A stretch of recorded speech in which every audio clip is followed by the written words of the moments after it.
Tabiat manzarasidagi konsertlaring bilan yaqin orada bo'lmagan bo'lsa kerak. Yo'q, birinchi marta anchadan beri bunaqa tabiat qo'ynida xalq bilan shunaqa chiroyli, bilasizmi, bugun ob-havo zakazga bo'lganga o'xshaydi. Jannat makon yurtimizda bayram, Xudoga shukr. Bunga faqat shukr, rahmat aytish kerak. Chin ma'noda osmonimiz musaffo bo'lsin hamisha va butun dunyoga buni tilab qolamiz, azizlar. Bayram rostdan ajoyib boshlanyapti va tuyg'ularimiz tugab bitmayapti. Mana shu shukuh, bayram shukuhi bizni va sizni hech qachon tark etmasin, azizlar. Nurman xonim, hozir sahnada hit qo'shiqlar ijro etdingiz. Navbatdagilarni qachon kutamiz?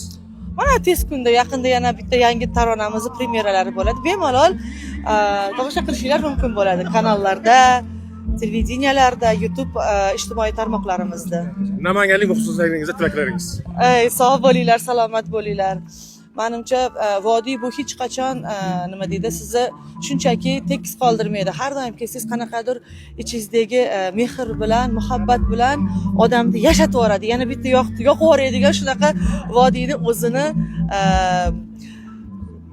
xarakterlari bor. Har doim kelganda nimadir narsa berib yorishadi, nimadir narsa quruq kelmaysizda, quruq kelsiz ham quruq ketmaysiz, aniq. Sog' bo'linglar, salomat bo'linglar. Yuzinglardagi istara hech qachon arimasin. Ijodingiz omad, namanganliklar sizni yaxshi ko'rishadi. Rahmat. Sog' bo'linglar.